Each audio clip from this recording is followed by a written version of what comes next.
Jésus qui avait l'occasion de maudire et de détruire les gens sur la croix du Calvaire a dit, Père, pardonne-leur, car ils ne savent pas ce qu'ils font. La colère n'a jamais adouci quelqu'un. Jamais du tout. Au contraire, la colère va te détruire. C'est comme une bombe à retardement dans ta vie. Quand elle est déclenchée là, elle commence toi-même à te ronger. Quand Dieu veut te ramener à l'ordre, c'est pas avec colère, c'est avec amour. La parole dit que c'est avec amour qu'il nous châtie. Donc c'est avec amour. L'objectif, c'est de nous montrer que nous sommes dans l'erreur et que nous devons changer. Il y a beaucoup de chrétiens, tu vois, sur leur voiture, Jésus, mon compagnon de route. Mais quand le chauffeur de Roro pousse comme ça, il oublie que c'est collé. Hey! Et puis il aligne maintenant toutes sortes d'injures. Et puis il a fini d'aligner, et puis il revient à lui dire, souvent il y a une grosse Bible sur le tableau de bord là. Et puis il réagit. Je vais vous donner un secret pour vaincre la colère. Il faut apprendre à rire de tout. Chaque matin, passe au moins, si tu veux, 2 minutes, 5 minutes devant le miroir. Et puis ris. Celui qui demande pardon est celui qui voit loin, très loin.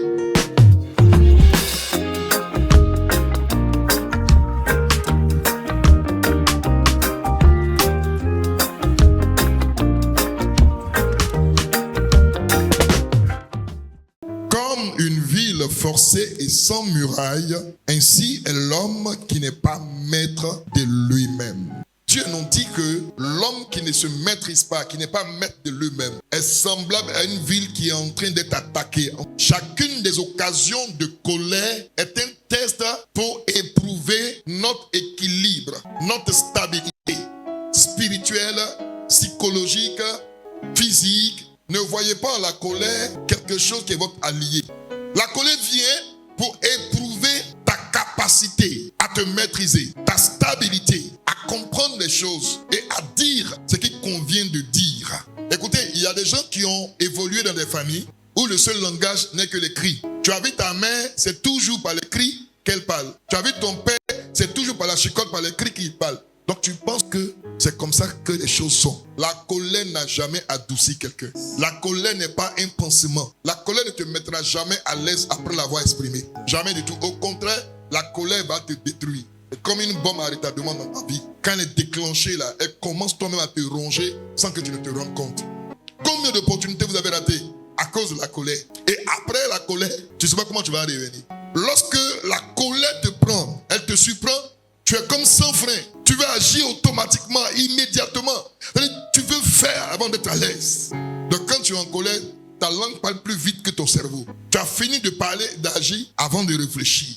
Ça s'est passé une fois il y a des années au quartier Maroc, je ne sais pas si vous vous rappelez bien, au 2e étage d'un immeuble. Et un soir dans la chambre, monsieur et madame, pour une petite dispute inutile, ils étaient en train de bavarder comme ça. Et le monsieur a parlé, la femme s'est mise en colère. Et dans leur dispute, elle a balancé sa main comme cela. La main a tapé un peu la tête du monsieur. C'est-à-dire que ce n'est pas une main qu'elle a chargée. Elle se disputait son mari. Et puis elle a voulu sortir de la chambre. Donc elle a poussé le monsieur comme pour dire laisse-moi sortir. Voyez cette petite main-là, ça a touché la tête du monsieur. Le monsieur en allant reculant, sa tête a cogné le bois de la chambre. Je ne sais pas comment vous voyez ça, de la porte là. Dans la colère, là, elle allait au salon, se coucher à la véranda là-bas. Là où le monsieur est tombé là, il est en train de mourir comme ça, elle ne sait pas. Jusqu'au petit matin, le monsieur où il est tombé là, il est mort. Elle s'est réveillée le matin, encore dans la colère. La servante demande l'argent pour faire le petit déjeuner de la petite fille de 3 ans. Et elle dit non, pas de la chambre, va sur la coiffeuse, prends l'argent pour donner la petite. La servante, en rentrant de la chambre, elle voit le pied du monsieur qui est entre la porte et le point du lit. Donc, elle ne peut pas le sauter. C'est comment le tonton? Elle le tape tout doucement. Tonton, je vais passer. Tonton ne bouge pas.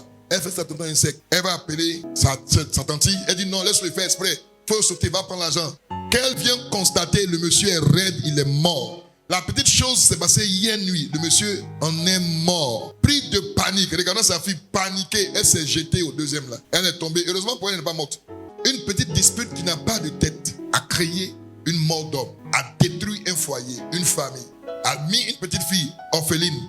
Si vous vous mettez en colère, ne péchez pas. Et que le soleil ne se couche pas sur votre colère. Et ne laissez aucune place au diable. Chaque manifestation de colère est une porte ouverte au diable. Mais regardez un peu les dessinateurs. Lorsque un dessinateur veut illustrer la colère, un homme en colère, qu'est-ce qu'il fait? Il met un homme avec comme des fumées qui sortent de sa bouche. Parce qu'en fait, de ses narines, de ses oreilles. Pourquoi? Parce que la colère est semblable au feu. Donc chaque fois que tu es en colère, tu es prêt à brûler.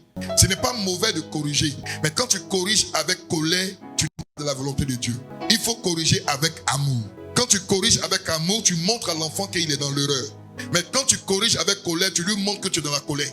Penses-tu que Dieu, sur son siège, était content quand il a détruit Sodome et Gomorrhe? C'est-à-dire Dieu de miséricorde. C'est pourquoi la parole dit il est lent à la colère.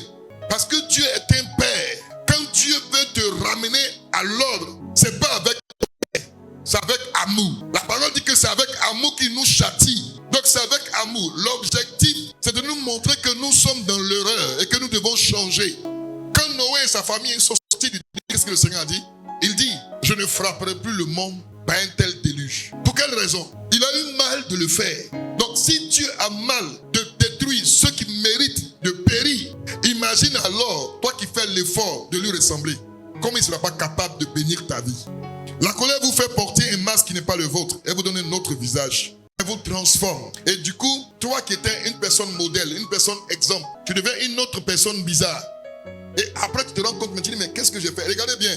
Il y a beaucoup de chrétiens, tu vois, sur leur voiture, Jésus, mon compagnon de route. Mais quand le chauffeur de Roro pousse comme ça, il oublie que c'est collé. Et puis il aligne maintenant toutes sortes d'injures. Et puis quand il a fini d'aligner, et puis il revient, il dit, souvent il y a une grosse Bible sur le tableau de bord là. Et puis il réagit.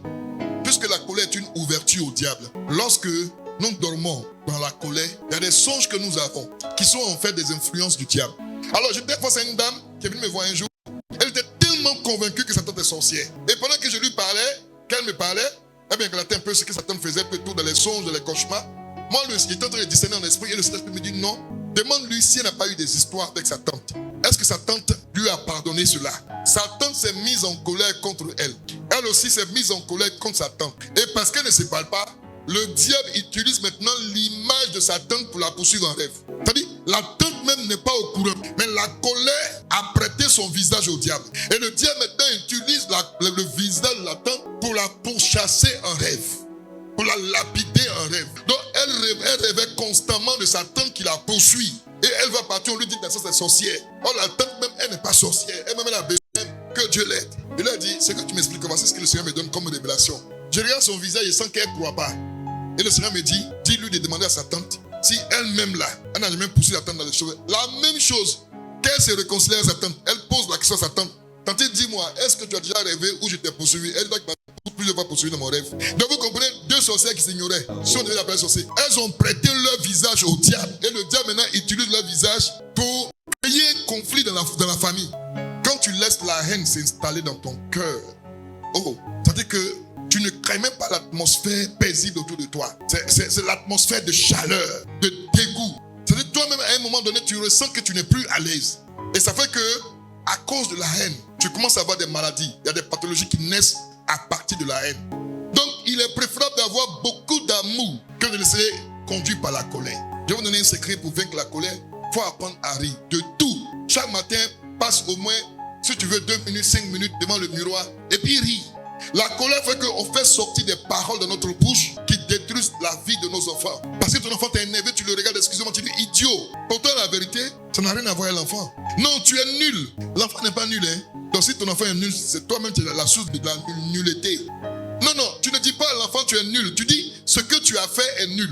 Tu ne dis pas à l'enfant tu es idiot. Non, ce que tu as fait est une idiotie. Donc tu ne regardes pas la personne, mais tu regardes l'acte. Quand Pierre a dit à Jésus tu ne mourras pas, Jésus n'a pas dit Pierre tu te fous de moi. Hein? Ça va pas chez toi? Jésus a dit arrière de moi Satan. Il n'a pas regardé la personne de Pierre, mais il a regardé au mal derrière. Moi je vous le dis avec assurance, toutes les fois que des gens vous ont énervé, je vous le dis, 80% de ces personnes ne savent pas pourquoi vous ont énervé. Elles-mêmes ne le savent pas, elles ont été utilisées par le malin. Et après, elles regrettent. Mais c'est l'orgueil qui fait que les gens n'ont plus le courage de venir demander pardon. Donc tu peux rester dans la haine. Vous ne vous parlez pas. Vous êtes des frères dans l'église. Vous ne vous dites pas bonjour. Vous êtes des sœurs. Vous ne vous parlez pas. Quand tu t'assois, si l'autre se déplace parce que vous ne vous parlez pas. Jésus qui avait l'occasion de maudire et de détruire les gens sur la croix du Calvaire a dit Père, pardonne-leur car ils ne savent pas ce qu'ils font. Toute personne qui te blesse est un enfant qui s'ignore. C'est pourquoi il ne sait pas ce qu'il fait. Aide-le à grandir et tu vas voir qu'il va se repentir. Donc ne répondons pas injure pour injure, mal pour mal, mais par l'amour, répondons au mal, car l'amour couvre toutes les fautes. Mais ne regardons pas la colère. Aujourd'hui, la colère est devenue monnaie courante. C'est-à-dire qu'on se met en colère pour tout. Il faut que je lui montre que c'est moi. C'est à cause de la colère, la haine, que les enfants s'opposent entre eux-mêmes, que les gens s'entretuent, que les foyers sont divisés. Je connais une famille en France qui a divorcé après 20 ans. 20 ans de mariage. Les deux regardaient la télévision, et puis ils ont montré un monsieur chauve. Or, le papa du monsieur est mort à longtemps. Et sa femme dit, bébé, regarde le gars, il est laid, sa calvitie, on est ton bas. Et lui aussi, il répond, dans sa laideur, là, mon père était plus beau que ta maman. Et elle, là, c'est-à-dire que ça l'a choqué que son mari réagisse comme ça. Donc, elle a tapé sur son visage, dans la colère. Et quand elle a tapé sur son visage, lui, il a saisi les deux mains de sa femme, lui aussi de la colère. Pourquoi il a tapé sur son visage?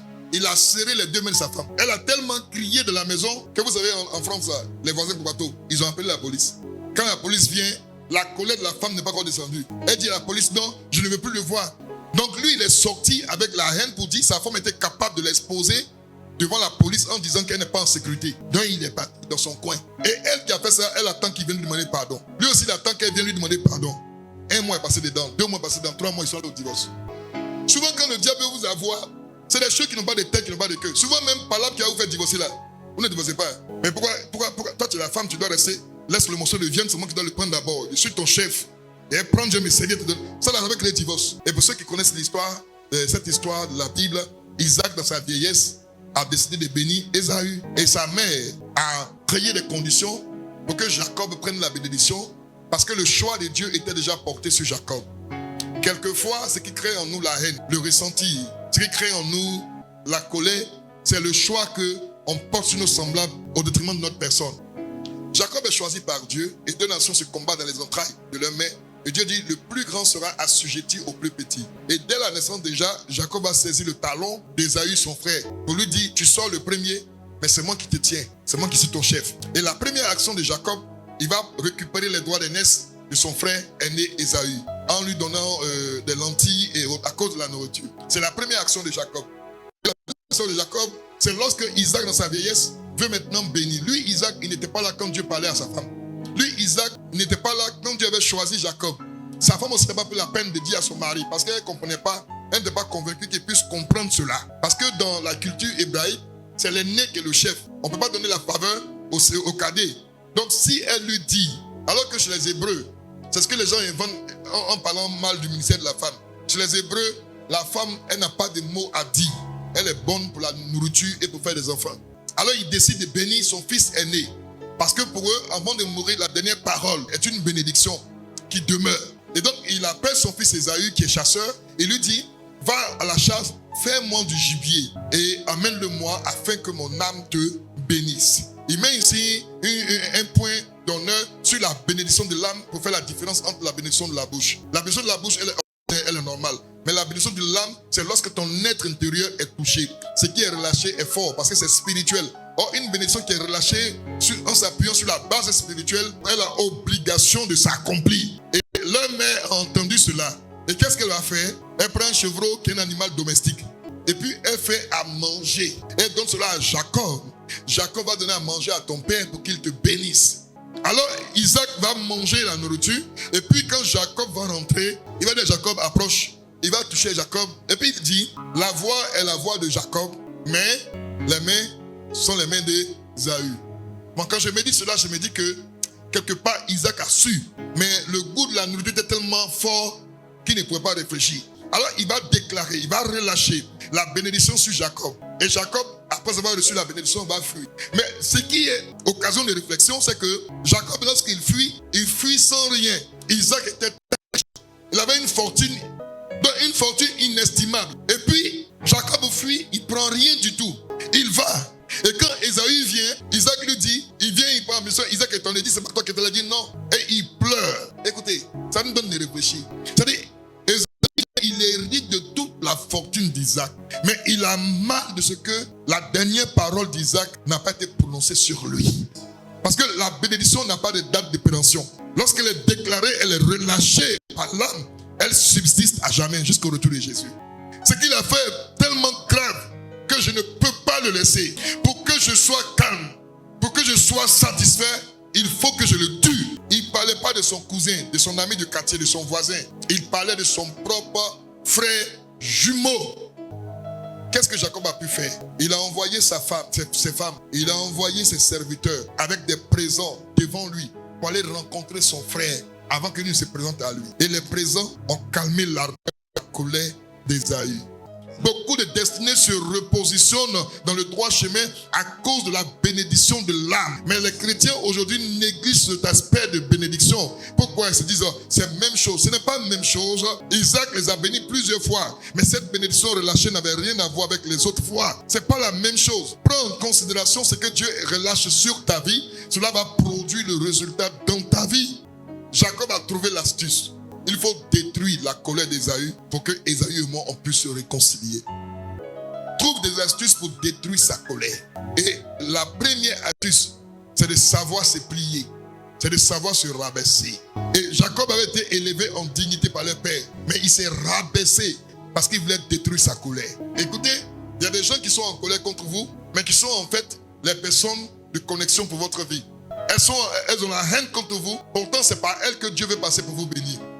Il allait demander pardon parce qu'il a compris que celui qui demande pardon n'est pas le plus faible, mais il est le plus fort. Celui qui demande pardon est celui qui a la clé de la vie de l'autre entre ses mains. Celui qui demande pardon est celui qui voit loin, très loin.